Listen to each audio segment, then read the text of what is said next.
Installation steps of Steerlite Power Steering.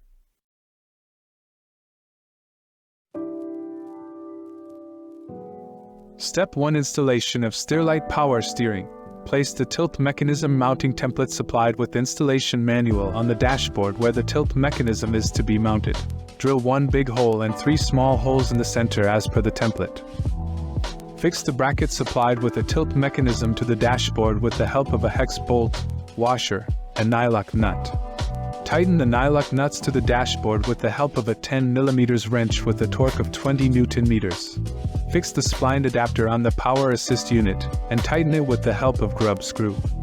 Fix the clamping plate on the power assist unit with the help of 4-socket head cap screw. Fix the power assist assembly to the bracket supplied with tilt mechanism SDHP 1.0 by using 4 M8 socket head cap screws supplied with tilt.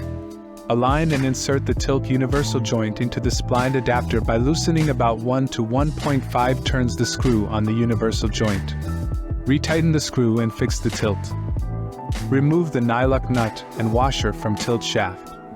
Cover the mechanism with the top cover and secure top cover with the help of 3 pan head bolts. Also, cover the lever with the help of a plastic cap after tightening the top cover. Cover the remaining mechanism with base cover and secure base cover with the help of 2 self-tapping screws. Step 2: Installation of steering wheel. Insert the flat key into the keyway provided on the tilt shaft. Slide the steering wheel on the tilt shaft aligning the keyway and the woodruff key. Insert the washer and tighten the lock nut. Fix the trim cap at the center of the steering wheel. Step 3: Installation of front mount cylinder. Remove the nylock nut and washers from the center shaft and piston rod respectively. Disassemble the cylinder by removing support brackets, Delrin washer small, Delrin spacer big, mounting spacer, and adjustable aluminum spacer and washer. Apply marine grade grease on the center shaft and insert the center shaft into the tilt tube of the engine. Assemble the tiller hex stud assembly into the tiller plate of the cylinder. Position the engine straight so that engine arm is perpendicular to the transom. Connect the tiller arm of the cylinder to the engine arm by means of the hex stud. Tighten the nylock nut of hex stud by using a 14 mm wrench with a torque of 20 Nm. Insert the mounting spacer, Delrin spacer big, Delrin washer small and washer. With reference to the application guide, choose the correct number of washers for the tilt tube rod. In this phase, ensure that the cylinder body is centered on the piston rod and that the engine is perpendicular to the transom. Insert the right and left support brackets by connecting both the piston and support rods. Insert the washers and nylock nut on the 2 ends of the support rod and piston rod respectively. Grease the nylock nut threads with any anti-seize grease.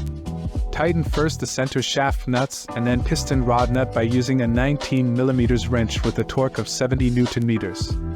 Adjust the space on the tilt tube with the help of tightening the mounting spacers until the clearance is eliminated. Remove the center alignment tubes from the piston rod. Step 4: Battery connection. There are 2 connectors. One is the power supply blue color, and the second is ignition connector, black color. In the power supply connector, blue color, there are 3 wires. Red color, positive terminal wire, connects with the positive terminal of the battery. Black color, negative terminal wire, connects with the negative terminal of the battery. And black color thin wire, ground lead wire / earth wire, connects with any bolt of helm pump.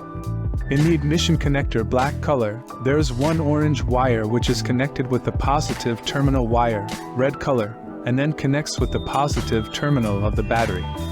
Mount the plastic adapter of the oil filling connection kit supplied with Steerlite on the dashboard and tighten with the help of a plastic hex nut. Remove the oil filling plug of the helm pump. Insert the plastic connector into the port of the helm pump and connect it to the plastic adapter with the help of a plastic tube. Secure the connections with the help of hose clamp. Step 5: Hose connection. Remove the thread protector caps from both the elbows of helm. Insert the hose fittings into both the elbows of helm. Tighten the hex nut on the hose fitting by using a 19 mm wrench with a torque of 15 Nm. Remove the thread protector caps from both the T-fitting hose side port of the cylinder. Insert the hose fitting from the starboard side of the helm into the port side hose fitting of the cylinder, and vice versa. Tighten the hex nut on the hose fitting by using a 19 mm wrench with a torque of 15 Nm. Ensure that all the hose fittings should be tightened properly. Hoses should not be bent in excess. The minimum hose bend radius is 100 mm per inch. Ensure that there should be no interference during engine tilting as well as no interference with the transom. Step 6: Oil filling and purging procedure. Replace the main oil bottle cap with the oil filling kit. Remove the oil filling plug of helm. Insert the threaded port of pipe into the oil filling port of helm. Turn the bottle upside down and carefully remove the other side cap of oil bottle to ease the oil passage towards the helm. Fill the helm until no air bubbles are visible in the pipe. Do not pin a hole in the bottle for air passage. The bottle is already designed for self-air passage. Remove the protector cap of both the air bleeders. Insert the smaller pipe supplied with the cylinder into the air bleeders for collecting the oil, coming out from the air bleeders during the purging process.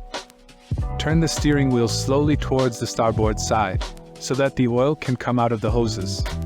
The cylinder will start moving to the port side. As the cylinder reaches the extreme port side, unscrew the port side air bleeder and allow the air and oil, air bubbles, to come out from the air bleeder. Continue to turn the steering wheel towards the starboard side.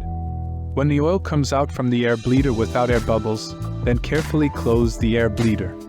Continue to turn the steering wheel on the port side to fill the cylinder chamber. During this phase, the cylinder body will move in the opposite direction, starboard side, up to the end stroke. Repeat the above step for the port side. After completion of the purging process, remove the oil bottle, oil filling kit and oil collection kit. Insert the oil filling plug and protective caps.